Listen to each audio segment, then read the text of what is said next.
මම දිනේෂ් මෝටර්ස් එකෙන් බියගම මේ ඩියෝ ඇන්ජිමක් ගලෙව්වා ඩියෝ අලුත් එකක් ඩිජිටල් මීටර මේ පොඩි බඩ් මේකේ පොඩි බඩ්ඩක් පෙන්වන්න හදන්නේ ඔන්න බලන්න ඇන්ජිම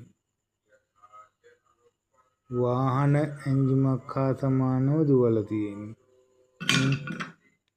මොනවද තියෙන්නේ ඇන්ජිමේ ඔයිල් නෙමෙයි තියෙන්නේ පේනවද අපේ කට්ටිය දුවන හැටි වාහන ඔයිල් මාරු කරන්නේ නැතුව අඩු තෙල් දදා දුවනවා දෙව්වන් පස්සේ වෙන විපාක තමයි මේක පේනවද ඔයිල් මාරු කරනවා නම් ප්‍රශ්නයක් නෑ පේනවද තියෙන හැටි දැන් මේ බෝර් එක සීස් වෙලා හිර වෙලා තියෙන්නේ පිස්ටන් එකත් හිර වෙලා මේ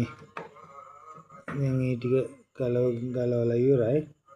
මේව කොනකින් ඉඳන් හොදන්න මේ පේනද කප් එකේ තියෙන හැටි මජම් වෙලා තියෙන්නේ මේ අඩු තෙල් දදා දිව්වම වෙන්නේ මේක තමයි පේනවද ඔයිල් නෑ වැඩ කරන්නවත් ඔයිල් තිබ්බෙත් නෑ එන්ජින් අඩු තෙල් දදා දිව්වම වෙන විපාක තමයි කිසි කෙනෙක්ට කියන්න එපා මේ අඩු තෙල් දදා දුවන්න කියලා මේ පේනවද කූරු වල හිටන් මජන් තට්ටු තියෙන්නේ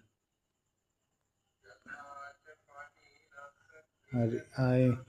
වීඩියෝ එකක් දාන්න මේ වගේ මොනවා හරි આવොත් වීඩියෝ එකක් දාන්න හරි